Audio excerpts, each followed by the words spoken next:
Okay, so moving into the exciting domain of image search, we're going to hear from Karel Bergmann at Getty Images. And he's a data scientist at Getty Images, and when he's not doing data science, he does ice climbing and all kind of crazy outdoor things in the wilds of Canada. So he's going to be talking about offline evaluation, something we're a great fan of at Open Source Connections. So over to you, Karel. Thank you. Can everyone hear me all right? Yeah, perfect. Okay. Thank you all for coming, and thanks to OSC for putting on this event. Please bear with me if it starts off a little shaky. It's been a while since I've given a talk in front of live people. But yeah, my name is Karel Bergmann. I'm a senior data scientist at Getty Images. I work on the ranking track there, where I'm the data science lead. And I'm here to talk to you about creating representative query sets for offline evaluation, and also maybe hit on some other areas within offline evaluation beyond just the query sets. So just as a quick introduction to Getty Images, Getty Images is sort of a indirect marketplace for stock imagery, right? People come to us when they need images in order to run their marketing campaigns or put on their websites, these sorts of things. Most of our creative content is supplied by contributors. We curate that collection and provide search capabilities that customers use to find the imagery that best suits their needs and then consume. And the contributors usually are remunerated by collecting royalties on that money. But in the end, it is an indirect relationship in that our goal is to be as customer-driven as possible, right? So our goal is to ensure that customers can find the content that suits their needs as quickly and with as little friction as possible.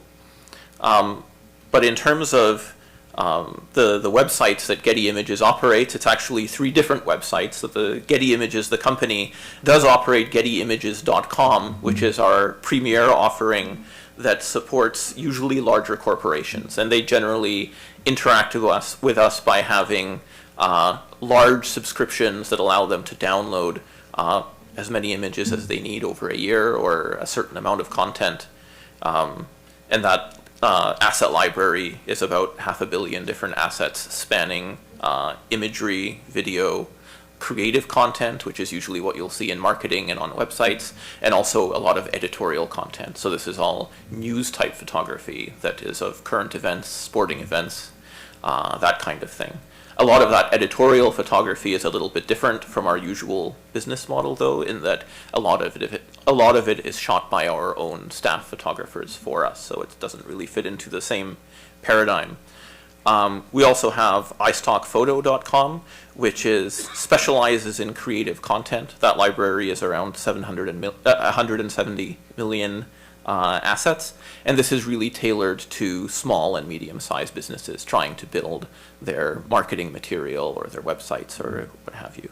And finally, there's our recent acquisition of Unsplash, which is a free stock offering where customers can download some stock imagery for free, but there is a degree of sponsorship in that some corporations will supply this imagery to Unsplash in order to have it prominently placed on the search results page. So one additional piece of information here that's sort of interesting is that gettyimages.com is generally not the place where we start our experimentation.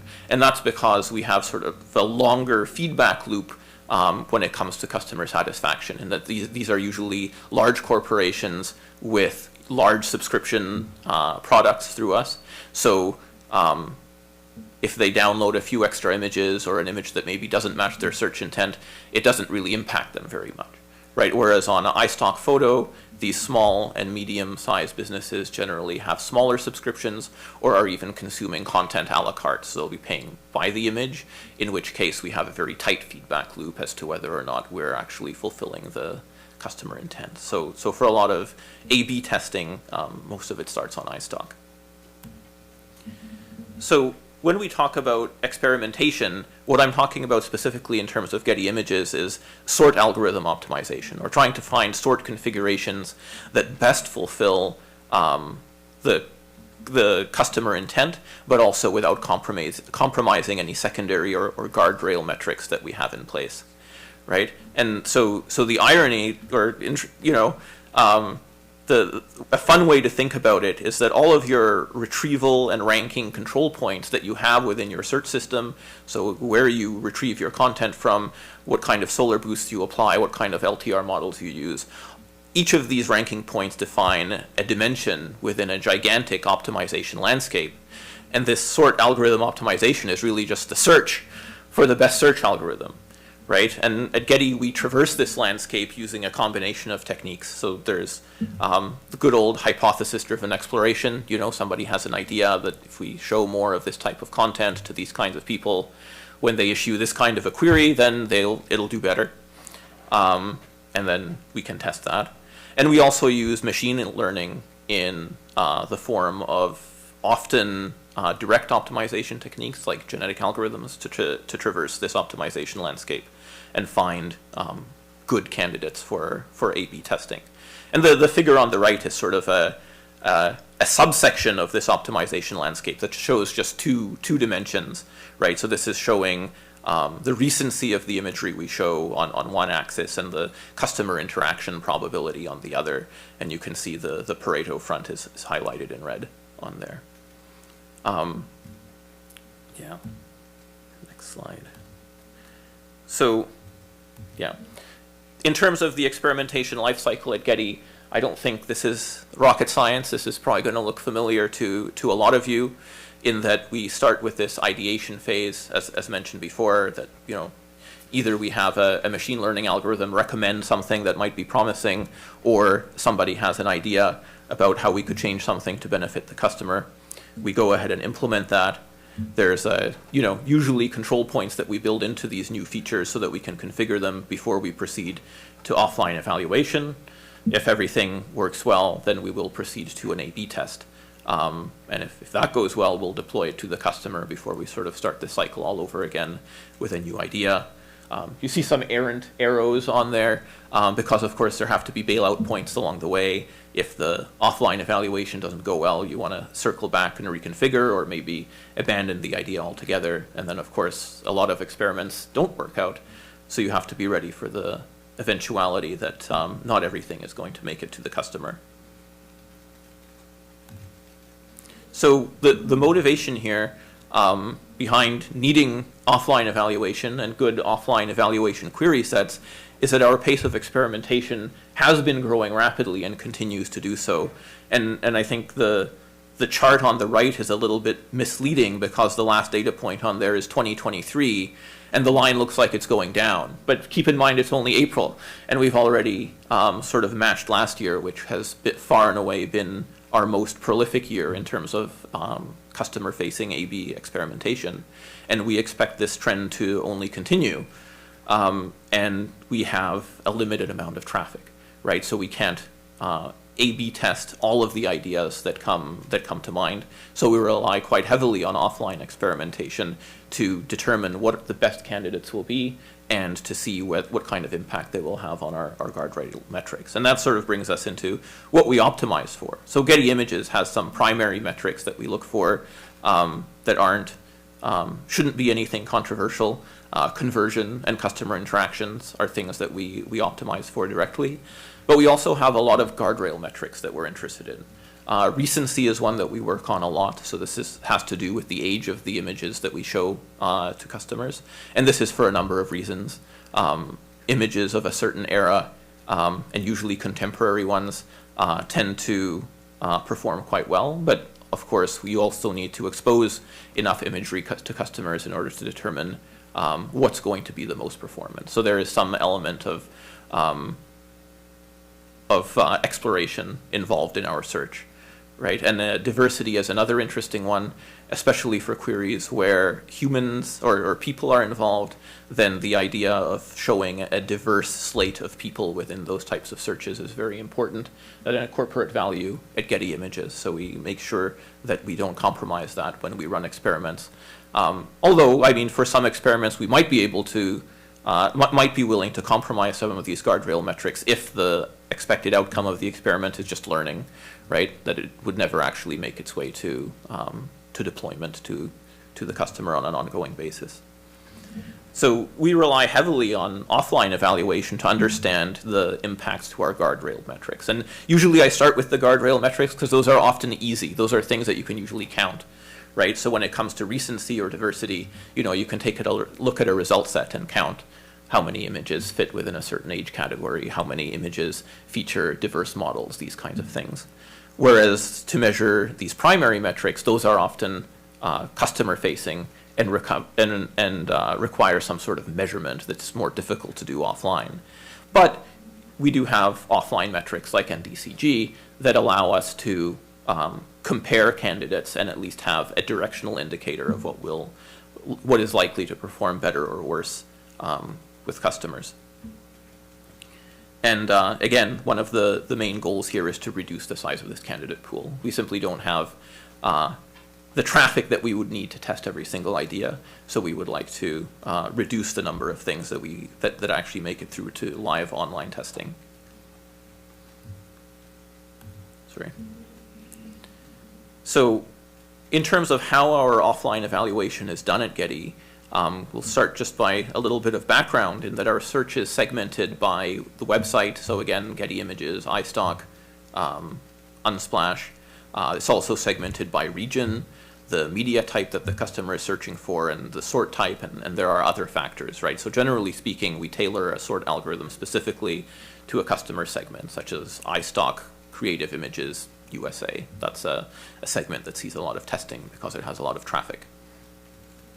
And typically, we'll perform this offline evaluation by constructing a new sort algorithm or new sort configuration for a customer segment. We'll fire queries at it from a query set against this new candidate as well as our control, capture the results, and compare aggregate statistics between the two. Right, so that's pretty standard.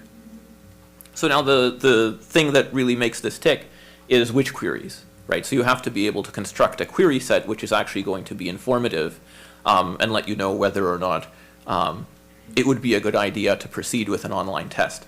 Right, so that brings up this question of representativeness. Right, and there are a few other factors at play.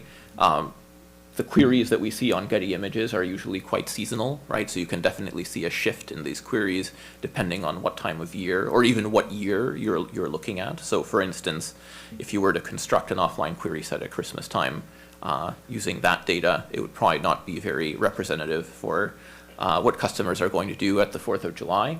And the year, it can also be quite important as well when it comes to things like editorial content.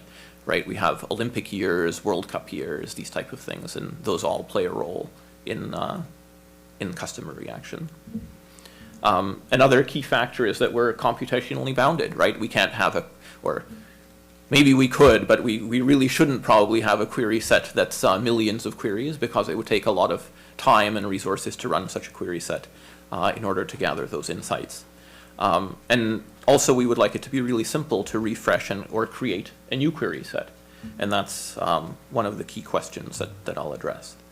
Right? So where do we get the queries? So if we want a query set to be representative of customer behavior, not surprisingly, we'd like to harvest them from our query logs. Right? And since we want to be able to refresh them very quickly, we don't want to have to do a lot of analysis every time we do this refresh. Right, it would be great to just be able to pull a new pool of queries and have some sort of reasonable assurance that it's going to be representative of customer behavior. Right, so really the core question that we were seeking to answer and that we did through that I'll show in this talk is, if we take a randomly sampled query set, how big does it really need to be, quote unquote, representative, right? And generally speak, like the short version here is that we're basically just reducing random sampling error through bootstrapping. So if we want to talk about representative, like a representative query set, what does representative mean, right? So, and we'd like that. I think there are two factors involved here. First, if you sample queries from actual customer activity, you have some expectation that it's going to be representative of what customers do on the site, because it is what they do on the site. But the second part of it is that we would like queries that fall within certain categories. So at Getty, we have this concept of a query attribute, which is a categorical property of a search query. You can also, of course, have numerical attributes, but we bucket them in order to make them categorical to make this type of an analysis more easy to do. So as a few examples here, we have a number of concepts. This is an important one for us because we find that customers and indeed our search system behaves quite differently depending on the number of concepts within the query. Of course, business is a single concept search. Orange couch, that's two concepts.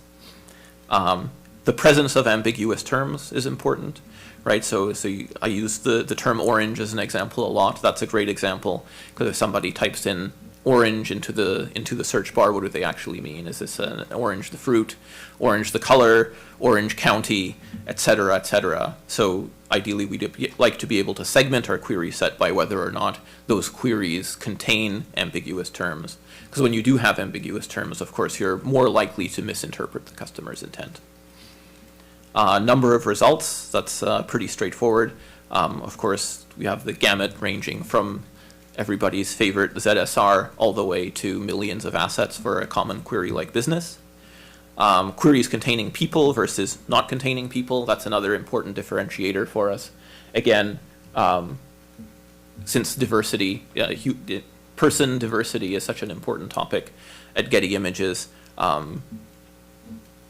if somebody's searching for a business meeting, then it's important for us to have a wide representation of people there.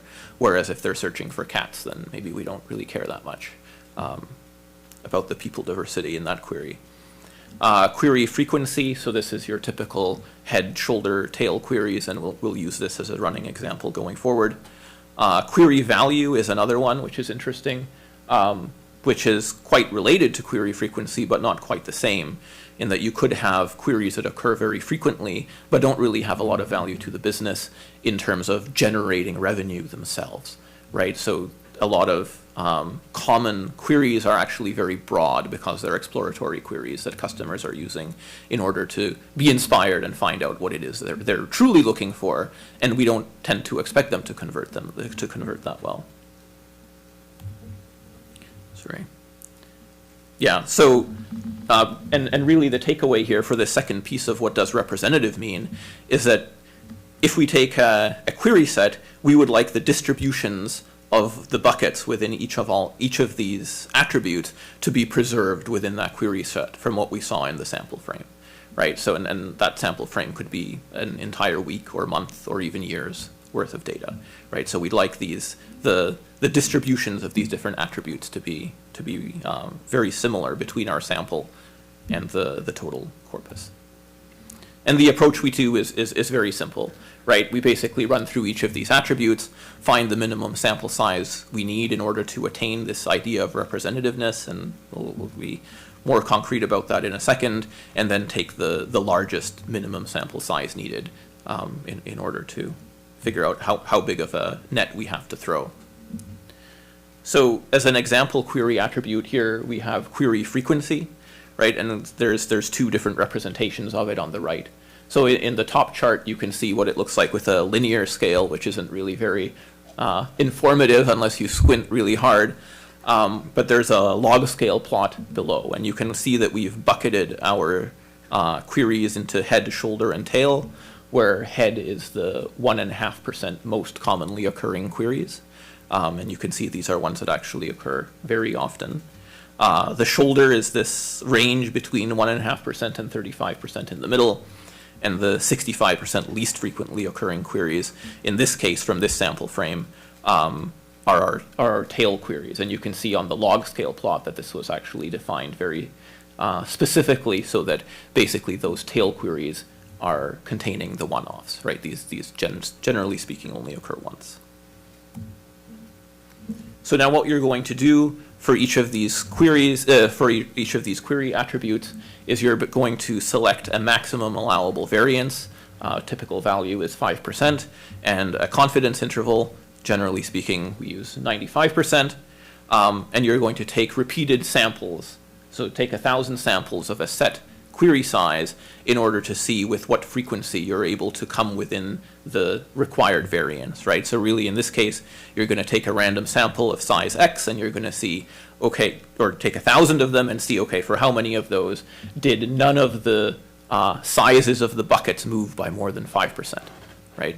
For our maximum allowable variance, right? And you're going to do that with an escalatingly larger and larger query set size until you're able to find that 95% of your random samples show less than your allowable variance, right? So that's pretty simple. And you can see in the plot on the right that depending on what you choose to be your required variance has a lot of impact on how big your query set needs to be. In our case, where we're looking at 5% variance for this attribute, you can see that we actually need quite a lot of queries, that we don't really cross that 95% threshold until we get to 5,000 queries.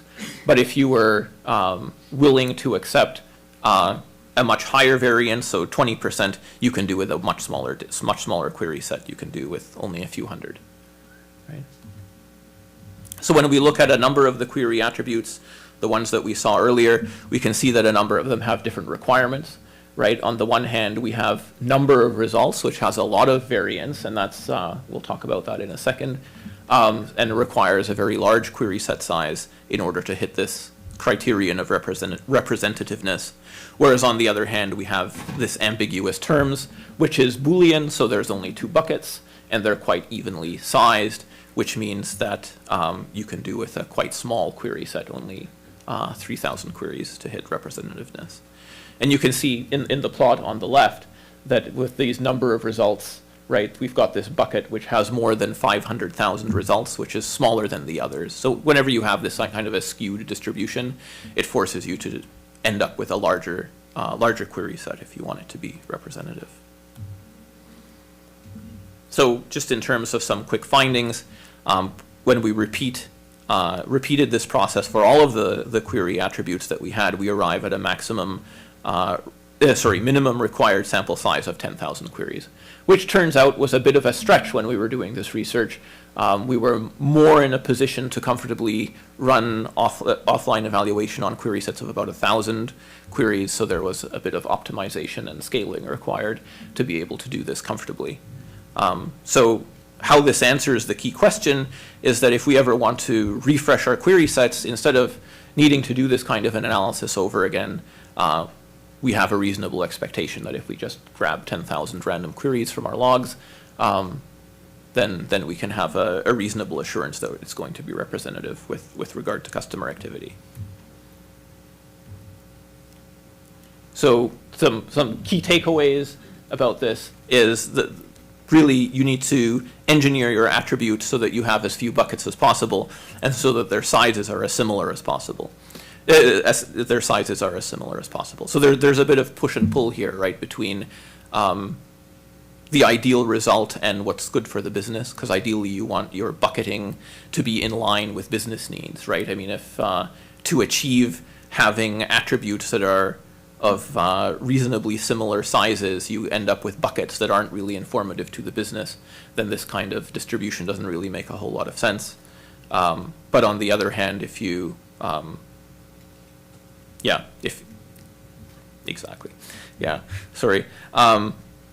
and I guess another thing I'll touch on is that we've had other more computationally bounded scenarios where we have rough prototypes that we're working on, and we still want some degree of some idea of how well this will perform in front of a customer and what kind of impact there's going to be on our guardrail metrics, and we've resorted to stratified sampling in those kinds of scenarios. But that's mostly just due to performance constraints. If you have some sort of a rough prototype that runs extremely slowly, then you probably don't want to push 10,000 queries through it on a regular basis. So, I mean, I guess the next step is, now that we have the query set, what do we do with it? I'll start with the guardrail metrics again, since these are really easy.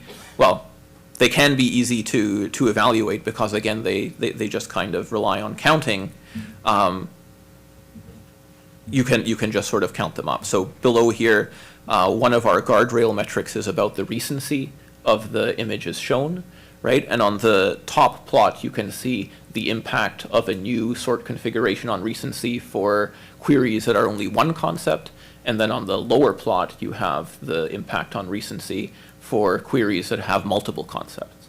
So you can see here that the same sort configuration has a very disparate impact depending on what types of queries you're actually looking at. And this is one of the happy byproducts of having these query attributes and the bucketing set up, is that now you can slice your offline evaluations according to that bucketing and look at how your guardrail metrics are impacted depending on which bucket you're looking at.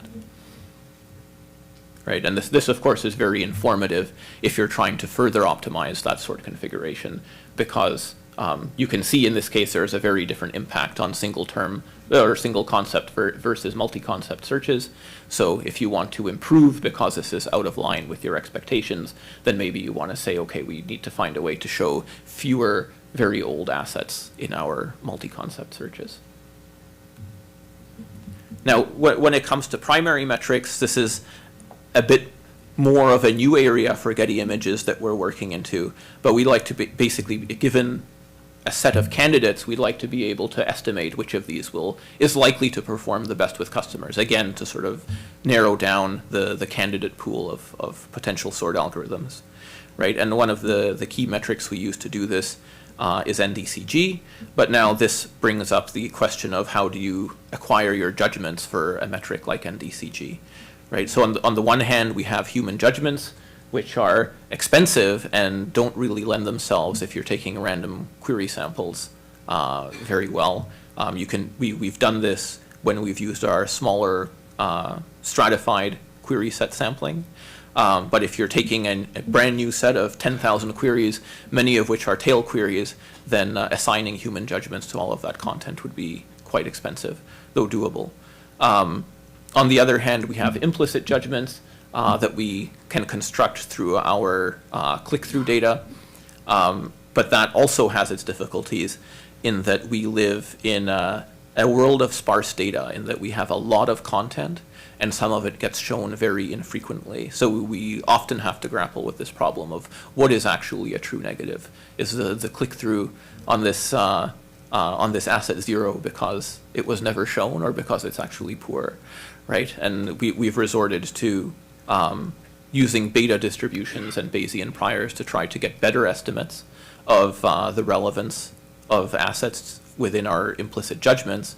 But again, how do you set that Bayesian prior? Generally, you want to do it for assets where you have a higher degree of certainty, but those are assets that have been shown a lot, and those are assets that have performed well, right? So already there, even in constructing those priors, you end up with some bias. Generally speaking, when we do this kind of evaluation, we only concentrate on the first few pages. As I mentioned, we have queries like business, which return millions and millions of assets, and calculating something like NDCG for the entire retrieved set is impractical and not informative. So we generally only concentrate on the first few pages. And also another modification that we've made here is that NDCG, as it is out of the box, discounts for every position, which works very well if you have, your 10 blue hyperlinks. But in the image search world, we're usually dealing with pages and grids of images, right? So having discounting that escalates with every position doesn't really make a lot of sense. So we've done a bit of work with using custom discounting windows within NDCG to try to capture that.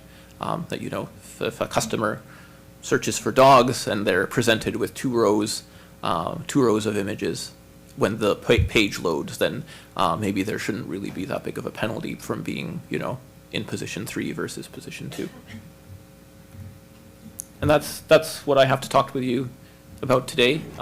If you have any questions, I'd be happy to answer them to the best of my abilities. Welcome. Thank you, Karel. Right, so let's start with a question from the room. Who's got a question? First person here. Jay. Oh boy. That hurt my back a little bit. But you had a really interesting question, or you had an interesting comment right at the end about doing the bucketing of NDCG for different rows of images. How do you account for, let's say, mobile versus web page viewing? Do you do any of that to kind of change the number of items per row? We haven't started on that yet. The majority of our customers are using like desktop web browsers to consume content, so that's sort of where we've started. But you're absolutely right. Okay. but you're absolutely right that the browsing experience on mobile is very different. So if we want it to be even more representative, then that should probably be taken into account as well. Okay, sorry about the audio issues. It is just this room. Apparently the Zoom is perfect. So, okay. Any other questions?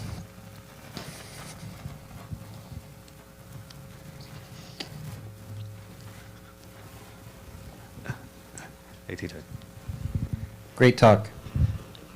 I'm trying to understand the value of having the buckets. So I see a value in terms of being able to see how the different attributes were affected by an algorithm change.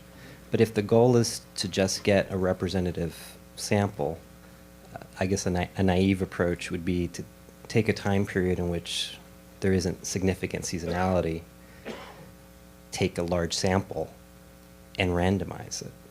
Yeah. What additional value are you getting by predefining the attributes and then filling them in? So, I mean, where we started this project, again, we were quite computationally bounded at being able to run a reasonable offline evaluation for about 1,000 queries, right? So the question is, if you're taking a random sample and you want it to be large, right? How large does it actually have to be, right? Because there are costs to overestimating, right? So having this bucketing and checking whether or not the size of those buckets changes by more than your allowable variance allows you to really quantify and figure out, okay, well, how big is big enough in order to capture the characteristics that I want with regard to this query attribute. Okay. So we've got a question all the way from Finland, from Mr. Dimitri Khan. How would you approach sampling for the case where there is no explicit feedback from users, the machine-to-machine search scenario? I mean, that's a great question. I mean, if we don't have any feedback, then it's really hard to talk about those primary metrics, right? You can still do a good evaluation with regards to your guardrail metrics, because again, these are just things that we're counting, right? But in terms of having a reasonable estimate of click-through or conversion, that becomes a lot harder, unless you can come up with some sort of a usable proxy, right? If you can use a human customer as a proxy, then maybe that's something you could sort of carry over, but I'm not really seeing any easy solutions there. Yeah. Thank you. Okay, so I'm going to take another question from the online people. Bogdan asks, do you break down results by query length? So we have this concept of number of concepts, right? In Getty, keep in mind that Getty has been around for quite a while, so we have a lot of more traditional search infrastructure that we're building off of. So one of the key parts of that is that our searches get tokenized and then separated into groups of keywords, right? So the number of groups ends up being the number of concepts that are present within the search. And this number of concepts, as you saw in our attributes, figures quite heavily within our query set building, and actually we actually segment searches based on that, so we will have different sort algorithms for multi-concept searches versus single-concept searches. Thank you. Stavros. Thank you for the interesting talk. I was interested to see that you evaluate differently by season, which brings up the question of when you have explicit faceting or implicit faceting like season, how do you do the evaluations there? So you search for guy whistling at girl, and you say, whatever country, Spain, and we know exactly what picture that is, right? But then you say, no, I want guy whistling at girl in China, and it's pre-Christmas. Are those, excuse me, are those going to be inputs to your search, and are you going to be evaluating the search with the facets? So anything that a customer will supply as part of their search phrase, we will take into consideration. For now, our offline evaluation is limited in that we don't take too much of faceting and filtering that goes on the website into consideration, right? Because that greatly increases the space that you have to sample from, right? So we, generally speaking, do our offline evaluations just on sort of the vanilla query.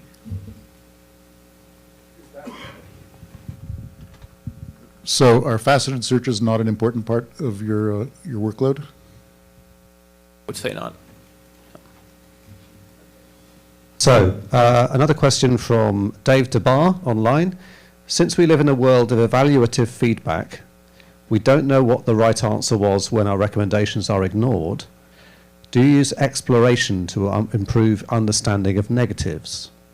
Not specifically to understand the negatives, but we do a fair bit of exploration on the website in order to find the positives, right?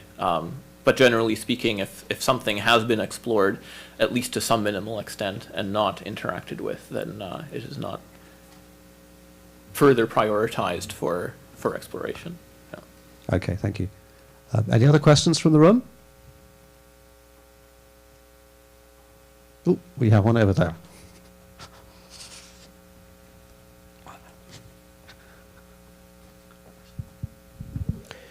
Hi, this is Scott. I was really interested in what you were saying about the rows and how you customized the DCG. Can you say a bit more about how you went about that?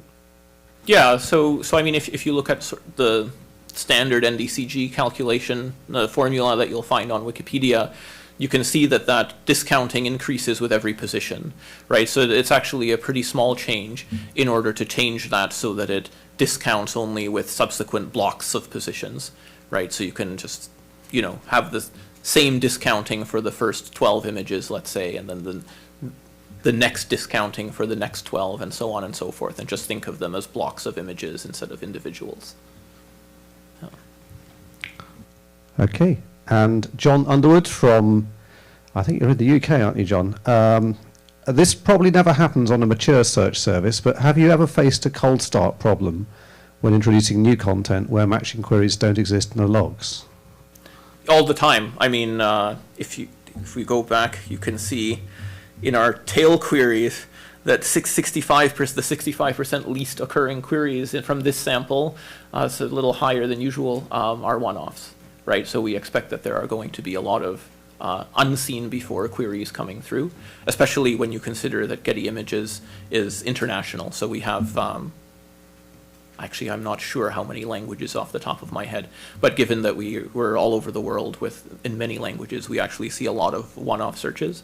So this cold start problem in terms of queries, we don't tend to address that much. We just accept that there's going to be a very long tail, but cold start, when it comes to the performance of images, is something that we concentrate on quite heavily. Okay. We got a question at the back there.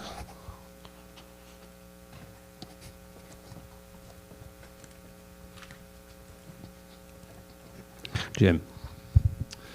When you make the transition from offline testing to online testing, could you describe how your experience has been with consistency of something looks positive offline, finding the same online, and maybe describe a time when you found a surprise there? So there's a big difference there sort of between our guardrail metrics and our primary metrics. We found that while NDCG is usually directionally correct, we're still sort of in the initial stages of sort of building our confidence in estimating those kinds of primary metrics using offline evaluations. but we've gotten to the point where the offline evaluations are extremely accurate with regard to the guardrail metrics. And that's partially because we've driven the development of our offline evaluation framework through trying to get that right? Because it's pretty easy to see if you have a big mismatch between what you see offline versus online, and it's quite easily correctable as well with these, with a lot of experiments, right? Like if your offline experimentation said that, this sort configuration should have resulted in showing X% new content, and then you end up seeing that it's actually, that doesn't line up with what the customer saw, then it gives you a lot of input as to how you can improve your offline evaluation and how you choose your queries. Okay, so our last question, we're just going to take one more from online. Bogdan asks, is there any specific approach for doing offline testing for different languages? Interesting question. Most of our experimentation is centered on the iStock US market because of the traffic, right? So a lot of these experiments start there. But eventually, things that are successful in that market end up being deployed worldwide.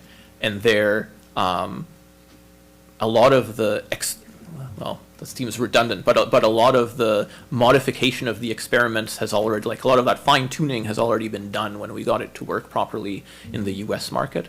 So usually it's more of a sanity check to see, okay, is this still working in this other language market the way that we expect it to or not, before promoting it to online experimentation. Fantastic. I think we're going to leave it there. Thank you so much, Karel.